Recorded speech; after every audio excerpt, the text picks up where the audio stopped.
Olá, estamos começando a nossa live de hoje. Agradeço, aumentou 601 mil inscritos no meu canal. Muito obrigado mesmo. Sempre digo, você que gosta do canal, das entrevistas, das lives, da perspectiva que nós temos, sempre crítica, analítica, propositiva e na defesa intransigente da Constituição e do Estado Democrático de Direito, indique a uma amiga, um amigo. É fácil, o blog do Vila, Marco Antônio Vila, diga para ativar as notificações, colocar like no que vocês gostarem e usar, como vocês muito bem fazem, a página dos comentários. As entrevistas, nós já estamos programando uma série agora para essa semana, discutindo as questões que envolvem economia, política, né, e os rumos para o país nesse momento difícil que estamos vivendo. No Twitter, vocês podem me seguir pelo Vila Marco Vila, no Instagram pelo @Marco Antônio Vila Oficial e na plataforma www.cursosdovila.com.br vocês encontram todas as informações sobre os 3 cursos que oferecemos. História Política das Constituições Brasileiras, História da Ditadura Militar no Brasil, o que é fácil. Basta acessar, portanto, www.cursosdovila.com.br. Bem, todo o noticiário, acompanhando e buscando entender, né? Afinal, o nosso papel nesses nossos encontros aqui é sair do senso comum, né? E tentar compreender esse momento dramático, complexo que nós vivemos.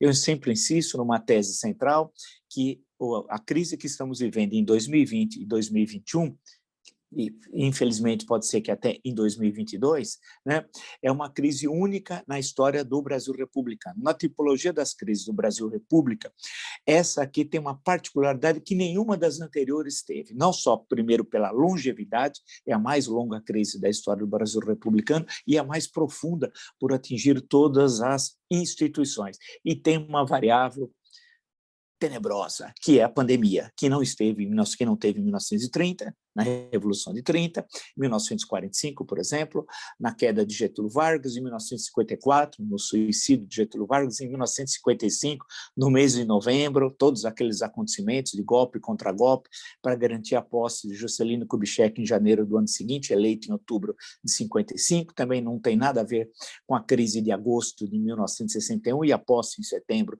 de João Goulart como presidente de uma república parlamentarista, né, aquela mudança, como é de conhecimento, né, nem não tem a ver com a crise de 1964, nada a ver também com o impeachment de 1992, de Fernando Collor, né, no momento em que a inflação anual era de 4 dígitos, também não tem nada a ver com a crise de 2015 e 2016 no governo Dilma, que leva ao impeachment de Dilma Rousseff em abril de 2016. Essa aqui, ela tem particularidades, né, e faz com que, se nós não entendermos que ela é diferente das outras, então, em termos analíticos, isso é o pressuposto básico, o segundo é como entendê-la e terceiro, como sair da crise. Né? Essa é a questão. E para sair dessa crise é necessário ver a sua especificidade e não só olhar para o nosso próprio umbigo, olhar para o mundo. Essa é a grande dificuldade que o Brasil tem em alguns momentos da nossa história, essa dificuldade de entender o que está ocorrendo no mundo. No momento dos anos 1930 a 1980, durante 50 anos, o Brasil foi o país que mais cresceu no mundo ocidental, o Brasil olhava para o umbigo e olhava para o mundo, e entendia o que estava ocorrendo no mundo, em momentos, inclusive, muito mais complexos da conjuntura internacional do que nós estamos vivendo agora. Isso é importante ressaltar. Então, a questão que se coloca é entender o que está ocorrendo no mundo para ver como é que o Brasil, nesse mundo globalizado, ele vai se situar. Não é mais o Brasil da substituição das importações, da economia cepalina, tudo aquilo que levou a um enorme crescimento do Brasil, nem é um país que vai ficar especializado em algumas commodities, como na passagens do século XX para o século XXI. O mundo é outro. O eixo econômico do mundo saiu do Oceano Atlântico e se transferiu para o Oceano Pacífico. E o desafio é justamente esse, e nada indica que isso vai mudar nas próximas décadas, né? Então, como é que o Brasil vai se inserir no mundo? Esse é o grande desafio. E a dificuldade é que as elites brasileiras, e elites no sentido sociológico e no plural, não só as elites políticas, intelectuais, empresariais, etc., etc., etc., não discutem essa questão que é central, e voltaremos a ela no decorrer da nossa conversa, nessa conversa de hoje. Por exemplo, só para vocês entenderem como as coisas mudaram, a Folha de São Paulo noticia hoje a saída de multinacionais que deixaram o Brasil ou reduziram sensivelmente a operação no país. A Sony, né? A Mercedes-Benz, a Ford, a Lime e a Kiabi, né? Vamos lá, o Kiabi, se assim preferirem, porque afinal é uma marca francesa, né? A Sony, a empresa de eletrônico, vendeu sua unidade de Manaus para a Mundial, né? E encerrou a produção em março. A Mercedes-Benz, em dezembro, a empresa decidiu parar a produção de carros em Iracemópolis, né? Aqui no interior de São Paulo. Ford, em janeiro, a montadora norte-americana anunciou o fim das unidades brasileiras até o final do ano, né? O processo começou em São Bernardo do Campo, vocês se recordam, né? A Lime, a norte-americana de aluguel de patinetes, encerrou a operação no país em janeiro de 2020. Claro que são empresas de patamares diferentes na prateleira econômica, né? E a Kiabi, eu presumo que a pronúncia correta seja essa, a marca francesa de roupas do mesmo grupo, Decathlon e da Leroy Merlin, encerrou a operação em janeiro de 2020. Bem, isso não é algo acidental, né? Percebam que algo está ocorrendo no Brasil. Por outro lado, também hoje a notícia da saída de capitais, um número significativo de bilhões de reais investidos na Bolsa de Valores. Ou seja, o episódio da Petrobras, muito recente, de mudança de diretoria, tudo aquilo que o Bolsonaro fez, esses capitais saíram do Brasil, sinal bastante perigoso. Para nós olharmos ainda um pouco aí já no campo econômico, social, tudo isso tem um reflexo no país. O Globo tem uma matéria importantíssima, importantíssima, diz o seguinte: fome cresce e, pela primeira vez em 17 anos, mais da metade da população não tem garantia de comida na mesa. Repetindo, porque isso é importante. Fome cresce e, pela primeira vez em 17 anos, mais da metade da população não tem garantia de comida na mesa. São mais de 116 milhões de brasileiros nessa situação. Repetindo, são mais de 116 milhões de brasileiros nessa situação. Quase 3 Argentinas. A pandemia deixou, 3 Argentinas sou eu dizendo, é a linha fina da matéria. A pandemia deixou 19 milhões em insegurança alimentar grave em 2020, quase o dobro de 2018. Vamos só reler para guardar esses dados que são dramáticos, dramáticos. Fome cresce e pela primeira vez em 17 anos, mais da metade da população não tem garantia de comida na mesa. Vejam a situação que nós estamos vivendo. Portanto, nós não estamos aqui exagerando do que está acontecendo. O que causa estranheza é a miopia, né, da elite política, da elite empresarial, vamos usar no plural, né, porque são várias frações, né?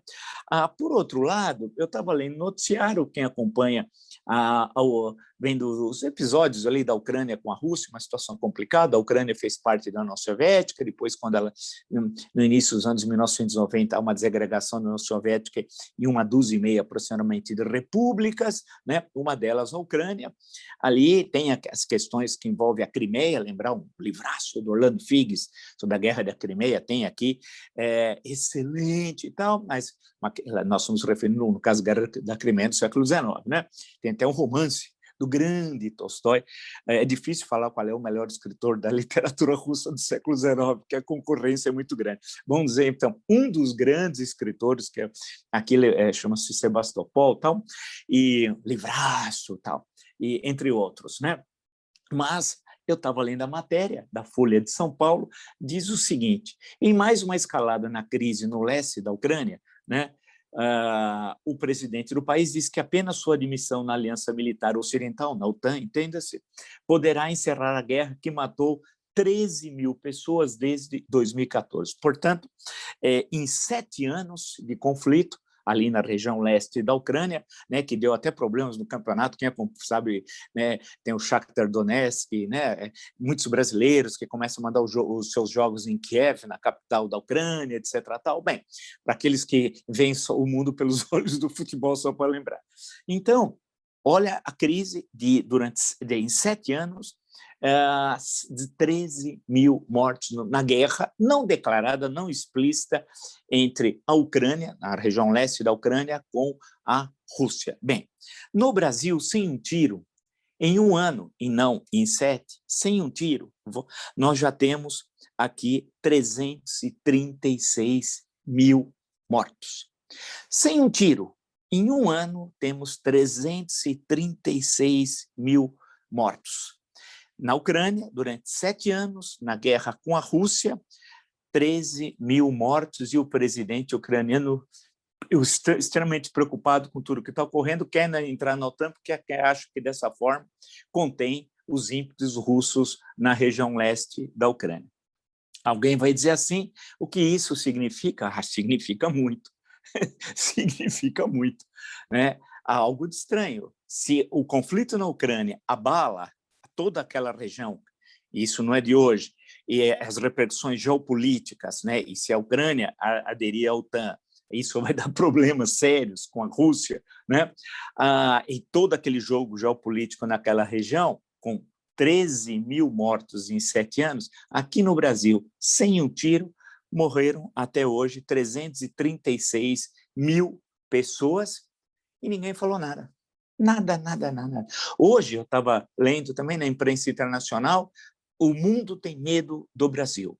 O mundo tem medo do Brasil. Aqui na América do Sul, só o Paraguai, quem faz fronteira com o Brasil, porque tem outros 2 países, como a gente aprende geografia, ao menos eu aprendi. o ex-ministro da Saúde não aprendeu, porque ele achava que o Nordeste ficava no hemisfério norte, né? Não faz fronteira com o Brasil, o Chile e o Equador, né? Mas todos que fazem fronteira com o Brasil, exceto só o Paraguai, que ainda permite a entrada de brasileiros. No mundo, dezenas de países não permitem a entrada de brasileiros. Isso tem efeitos no campo pessoal, no campo do turismo, porque tem o inverso, né? Lembre-se, no campo econômico, no campo da organização das empresas, no mundo global.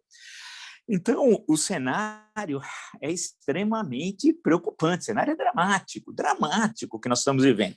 Aí, no meio disso tudo, eu, passando pelo noticiário do dia, eu fico imaginando, porque ao mesmo tempo eu estou escrevendo uma história concisa do Brasil, que me deixa desesperado aqui, porque sempre tem uma coisa a mais para ler. A nossa historiografia é excelente no Brasil, tem muita coisa boa para ser lido, o texto há muito tempo que eu estou escrevendo e tal.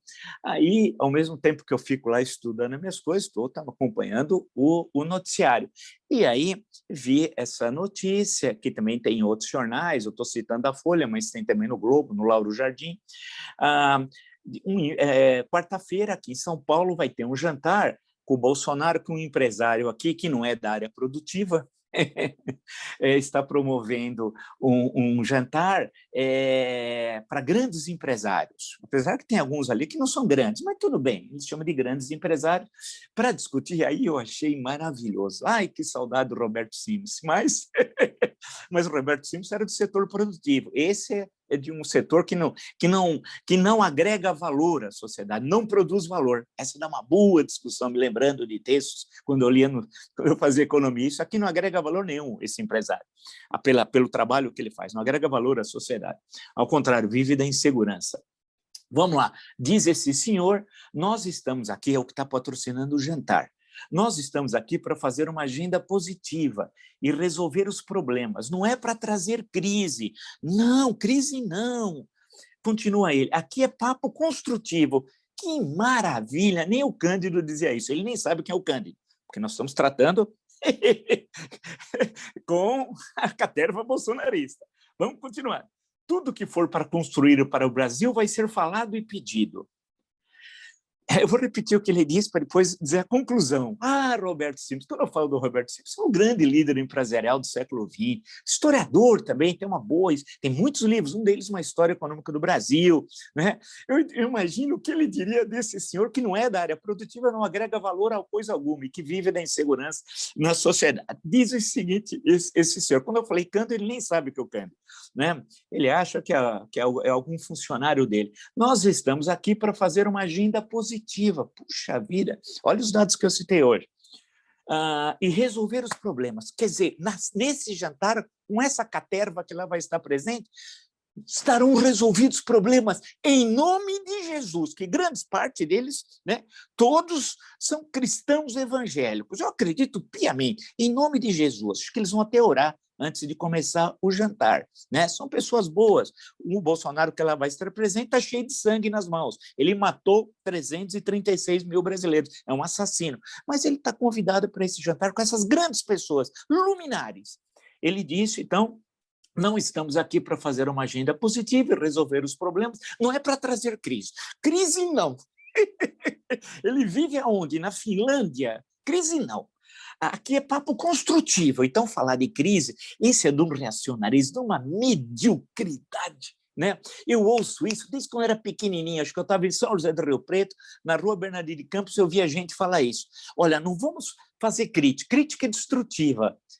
O país caindo, destruído, né? Com 336 mortes, sem um tiro, né? A economia destruída, caos social, nós teremos milhares de brasileiros com sequelas da Covid a vida inteira, sem orçamento, porque o orçamento aprovado é uma piada, sem governo. Mas ele diz, em nome de Jesus, que não é para trazer crise, aqui é papo construtivo. E mais à frente, esse senhor volta ao Roberto Simples, grandes líderes empresariais, Horácio Laffer, que o Brasil teve. Agora não.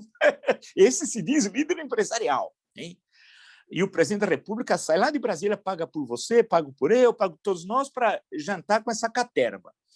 Se não tem vacina, é outro problema. Graças a Deus, é outro problema, graças a Deus. A gente tem de buscar o ânimo de vacinar o quanto antes para voltar à atividade econômica o quanto antes. Mas virá vacina, logo vamos ter outros laboratórios já produzindo. Eu acredito que até agosto ou setembro vamos conseguir vacinar quase todo mundo. De que país ele está falando? De que país ele está falando? Quer dizer, em setembro, todo mundo vacinado. Em que país? Nos Estados Unidos? Portugal? Não sei, na Austrália? No Brasil? Esse homem vive no Brasil? Esse homem caminha pelo Brasil? Esse homem conhece as periferias? Esse homem sabe o que é passar fome? Conhece a pobreza brasileira? Conhece os problemas sociais? Quando eu digo esse homem, eu nem sei quem é, nem quero saber. Vi aqui, passei uma diagonal aqui, é inexpressivo. Né? Esse aqui não é aquele do Manifesto dos Economistas e Empresários 2 semanas atrás. Aqueles, sim, são empresários que representam o capital produtivo, o futuro do presente e o futuro do Brasil. Agora, é inacreditável. E tem gente que comunga desse credo demoníaco, né? Porque é um negócio inacreditável. Porque antes eu já ouvi essa conversa, há mais de meio século, né, que eu estou ouvindo esse papo. Mas nós não tínhamos, em um ano, em qualquer desse meio século que eu vivi, 336 mil mortos, a destruição do setor de serviços, quantos cafés, restaurantes, pequenos negócios, bares, tudo destruído. E esse homem diz, crise aqui não. Não é fácil, não é fácil. E aí, claro, que eu me lembrei imediatamente do Simons, se poderia lembrar do Horácio Laffer, um pouco mais à frente, e de outros, né? Líderes empresariais, de fato. Mas são os tempos que nós vivemos. Agora, nós temos de comungar dessa visão de mundo, nós temos de comungar da visão de mundo de um filho cuspir na mãe, como o filho 04 do Bolsonaro, e depois tirou o vídeo, eu assisti, a mãe fala, seu filho é da... Ela foi surpreendida, ele cuspiu, depois gravou um outro vídeo dizendo, não, é uma brincadeira. É brincadeira entre os conservadores. Que conservadores? Os cristãos? Que cristãos? Cuspir na mãe. Mas pode tudo. Esse senhor não quer falar de crise. E o filho do Bolsonaro cospe na mãe. E acha engraçado e ri.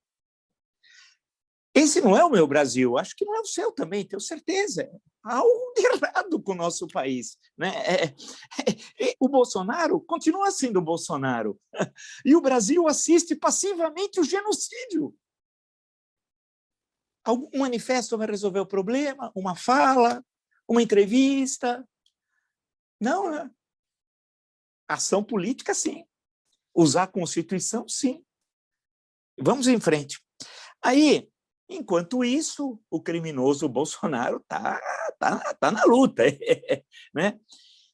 Como eu cantei a bola aqui, no dia, quando foi designado o ministro da Justiça, pela primeira vez na história, um delegado da Polícia Federal, e nada contra ser um delegado da Polícia Federal, não é isso. É que ele estava colocando um delegado da Polícia Federal, amigão do Flávio criminoso Bolsonaro, para, claro, controlar o quê? E aí eu falei lá atrás, fui o primeiro.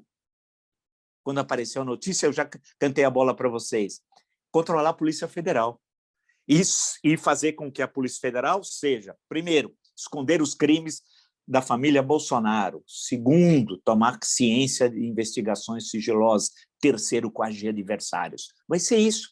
Lembre-se a reunião de 22 de abril do ano passado, quando ainda era ministro da Justiça, Sérgio Moro. Qual é a questão colocada ali? Polícia Federal. Lembre-se quando ele olhou à esquerda, onde estava o Sérgio Moro, ele falou assim, você tem aí 27 superintendentes da Polícia Federal, eu só quero uma para mim, eu só quero uma, ele dizia. O criminoso é o Bolsonaro, o cristão, o conservador. Ele queria, por que queria do Rio de Janeiro para ele? Para segurar as investigações dos crimes da sua família. Ele não tem uma família, ele tem uma organização criminosa. E o Brasil assiste isso passivamente. Acho absolutamente normal, né? Nada acontece. Bem, aí, também olhando, falei, vamos dar uma olhadinha aqui no UOL. Isso é inacreditável. Quantas vezes eu falei aqui nos nossos encontros que as PMs estão insubordinadas?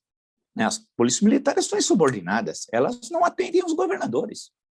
Ideologicamente, elas estão vinculadas diretamente ao criminoso Bolsonaro, ao genocida, né? Matéria do UOL, sem obrigatoriedade, grupo de PMs se mobiliza contra a vacina da Covid em São Paulo. Ou seja, PMs em São Paulo, não é só soldados oficiais, de acordo com a matéria do UOL, não vão se vacinar. Agora, é um absurdo não ser obrigatória a vacinação dos PMs, isso é um absurdo. Erro. Medo. Por quê? Como é que se explica isso? Tem de ser obrigado a vacinar, sim. Não vacinar? Fora! Fora! É inaceitável isso. E pior, a matéria do UOL eles vão apresentando aquelas ideias extremistas, nazifascistas, que o Bolsonaro comeu com o nosso dinheiro, aquele gabinete do ódio, mais de 15 pessoas, né? E através dos filhos, especialmente o Carlos, criminoso, tal qual os outros dois, né? Ficam produzindo fake news. Era aquelas bobagens que vai se infectar ao tomar vacina, vai ficar com AIDS, vai virar comunista, vai ter um chip, etc. Agora, não é possível aceitar isso. Se eu fosse o governador, é o seguinte, é obrigatório para todos. Não quer? Fora. Rua. Pronto. Ou você exerce autoridade, ou não exerce, vai embora. Né? Isso aqui é inaceitável. E para todos os estados, hein, que eu estou falando. Todos os estados profissionais de segurança têm de ser obrigados. Assim como, quando chegar nas crianças e o que for necessário vacinar, de adolescentes, adultos, só se matricula na faculdade com a vacinação. E acabou. Não tem papo. Né? Isso tem de ser obrigatório. Que isso? Aí eles começam a falar em liberdade. Nazifascista falando em liberdade é só no Brasil. É só no Brasil que nazifascista fala em liberdade. Eles falam em liberdade para destruir a Carta Cidadã de 88, como o Hitler fez na Alemanha. E eu tantas vezes apontei aqui. A Constituição de Weimar, eles usaram tudo que tinha a Constituição de Weimar em termos de instrumentos democráticos para adentrar no Estado e impor a ditadura como fizeram já em 1933. É a mesma coisa que o genocida, golpista, assassino do Bolsonaro, porque tem as mãos sujas de sangue, e eu vi também matéria sobre o número de mortos que, por causa dos remédios que ele receitou o médico, o doutor Bolsonaro, com o silêncio do Conselho Federal de Medicina. Insisto, se eu aqui, nesse espaço, receitasse, eu estaria sendo processado. Bolsonaro não. A história não os absolverá, viu? Vamos em frente. Então, os PMs estão insubordinados. E qual é o plano do Bolsonaro que tantas vezes nós falamos aqui? De um lado, os grupos paramilitares, distribuição de fuzis, tudo isso que é um absurdo, né? O que a entrada de armas no Brasil, isso vai ter uma consequência. Esse homem é perigoso, ele sempre defendeu guerra civil. De outro, as PMs, 27 insubordinados, e ele tentou controlar as Forças Armadas, em especial o Exército, e não conseguiu, porque o comandante do Exército, general Paulo Sérgio, não embarca, e a maior parte do alto comando, nas aventuras golpistas do capitão terrorista, fracassado, que saiu com desonra do Exército, o Bolsonaro. Agora, o que ele está produzindo? Ele vai jogar as PMs como suas milícias, né? E ele conhece bem milícia, porque é um homem ligado ao crime no Rio de Janeiro, jogar contra as Forças Armadas. Ele está fazendo esse planejamento, está conseguindo. Hein? O episódio da Bahia, não penso que foi só lá, há problemas sérios também no Ceará, em vários estados, há manifestações claras de insubordinação. E esse absurdo aqui de São Paulo, de não se vacinar, é inaceitável. Inaceitável. Em todo o Brasil, os profissionais de segurança têm de ser obrigatoriamente vacinados. Se não quer ser vacinado, não tem problema. Rua. Então, nisso tudo, né, no apanhado aqui de hoje, eu fiquei pensando, falei assim, pô, mas espera um pouquinho, né? O que é que nós estamos vivendo? Nós já estamos entrando aqui na segunda semana, na prática, na segunda semana de março, a situação é muito preocupante. O Brasil hoje é um país que o mundo inteiro não quer saber do Brasil, está preocupado, hoje o centro é o Brasil, poderemos, da pandemia, poderemos chegar, várias notícias ontem e hoje, a 500 mil de mortos. Podemos suplantar os Estados Unidos e ser o país com o maior número de óbitos da Covid-19. Alguns institutos de pesquisa fora do Brasil estimam que por volta de julho, né? Aí a situação vai estar incontrolável, ou seja, o que eu venho falando aqui se coloca de forma transparente e cristalina, ou seja, não adianta o empresário aqui fazer esse jantar demoníaco, em nome de Jesus, certamente, né? Não adianta, né? Isso daqui, primeiro, não tem ninguém lá vinculado ao setor produtivo, né? Com aquela caterva que lá não representa o empresariado brasileiro responsável, nacionalista, né? Sentimento de pertencimento ao mesmo país. Isso é fundamental, pertencimento, que nós temos um destino comum, é outra coisa, não tem nada a ver com essa caterva, né?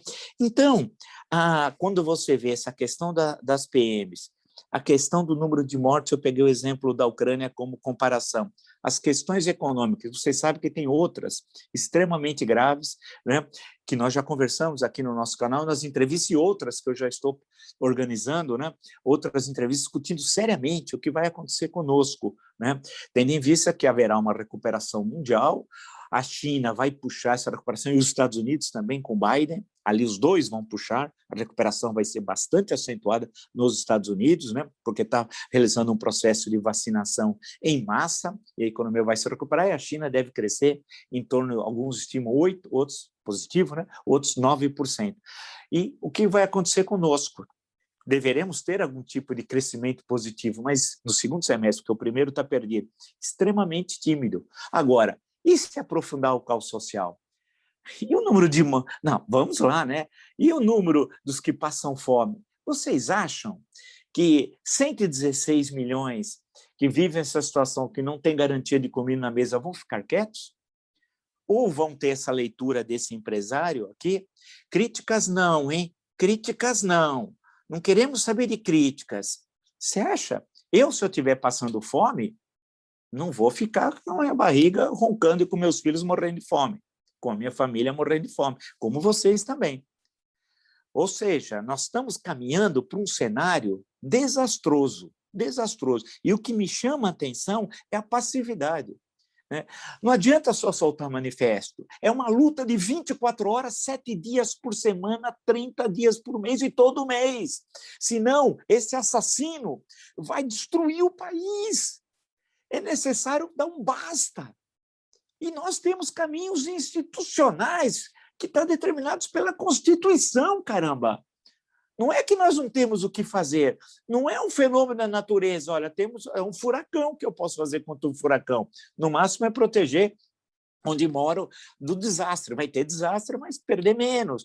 Não é uma erupção vulcânica. Não, é uma ação política, de uma relação entre os homens. Caramba! Né? O cenário é esse. Então, hoje, desde manhã, eu vendo todo o noticiário e fico lembrando de outros momentos da história do Brasil. Claro, é inevitável. A minha profissão é essa. E falando, poxa, nós tínhamos lideranças. Ontem, participando de um programa, foi lá no My News, me lembrei de Minas Gerais, lá, porque entrou, não sei lá porque cargas d'água eu falei de Minas Gerais. Lembrei os grandes governadores de Minas, lembrei de Milton Campos, lembrei de Magalhães Pinto, lembrei de Tancredo Neves. Se fosse puxar o fio, poderia falar de Antônio Carlos. Né? Agora, quem tem lá? Né? Passei pelo Rio, claro que o Rio tinha Estado da Guanabara e Rio de Janeiro, a partir de 1960 a 75, existiu o Estado da Guanabara, que era a cidade do Rio de Janeiro, mas fiquei lembrando de pessoas que passaram. Poxa, e agora quem tem lá? Um sujeito que nem cumpre as ordens que ele determina. Né? Foi cantar em 3 lugares, em 3 festas, aí, o cidadão que governa o Rio de Janeiro, um sujeito inexpressivo. Quer dizer, nós temos um problema, não significa que em outros estados você tem governadores extremamente preocupados, sérios, e que estão enfrentando essa situação, e não é fácil. Reconheço, qualquer um reconhece que não é fácil, mas é uma questão política central. É Bolsonaro. Ele é a crise. Ele é a crise. Enquanto não acertarmos essa questão, ter como foco que é necessário construir um amplo movimento na sociedade, com as condições que nós temos agora, com as peculiaridades da pandemia, etc., mas construir esse movimento e apontar para o impeachment. Né? Se ele quiser renunciar, como o doutor Marísio Oliveira sugeriu no Estadão de ontem, não tem problema, ele pode renunciar, isso da esfera privada, mas tem o impeachment. E lembre-se de novembro de 1955. Né? Que depois, um dia, eu vou com mais detalhe conversar um pouco do que aconteceu, que foi uma solução também distinta, criada via Constituição de 46. Aí alguém vai dizer, mas não é a de 88. Se você pegar o artigo do impeachment aqui da Constituição de 1988, pegar os crimes de responsabilidade no artigo 85 e olhar que a Constituição de 46 são idênticos. Inclusive, a Lei 1079, 10 de abril de 1950, que foi para regulamentar, era uma lei especial, regulamentar o impeachment da Constituição de 46, ela foi recepcionada, de acordo com o Supremo Tribunal Federal, pela Constituição de 88, que não tem uma lei especial específica, e aquela foi considerada recepcionada. A solução também de novembro de 55. Bem, nós temos de agir, né?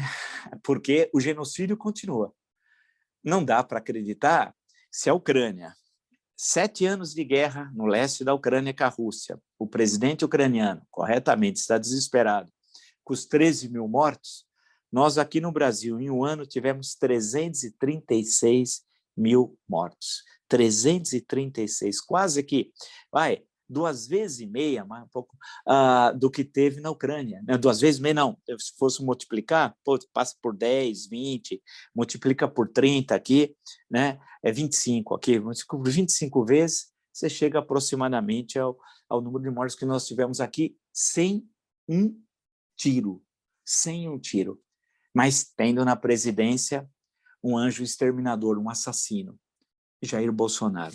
Se você gostou desta e de tantas lives no meu canal e está entre os 601 mil inscritos, muito obrigado mesmo. Indique a uma amiga, um amigo. Se você concorda com a nossa perspectiva analítica, crítica, propositiva, né, defender intransigentemente o Estado Democrático de Direito, a Constituição de 5 de outubro de 1988, indique a uma amiga, um amigo. É fácil, blog do Vila, Marco Antônio Vila, dica para ativar o sininho, que são as notificações, as novas postagens, coloque like no que vocês gostarem e use, como vocês bem fazem, 1.000, 2.000, 3.000 comentários, né? O que mostra o interesse de discutir, de até colocar suas angústias, que são suas, mas também são minhas. Eu também estou angustiado, todo mundo está angustiado, só não está o pessoal do jantar de quarta-feira, porque lá não vai ter crise. Né? Vocês podem me seguir pelo Twitter, Vila Marco Vila, pelo Instagram, Marco Antônio Villa Oficial, e também na plataforma www.cursosdovilla.com.br. Lá tem os 3 cursos que nós estamos oferecendo: História Política das Constituições Brasileiras, História da Ditadura Militar no Brasil, o que é fascismo, www.cursosdovilla.com.br. Nos encontramos, então, amanhã. Até!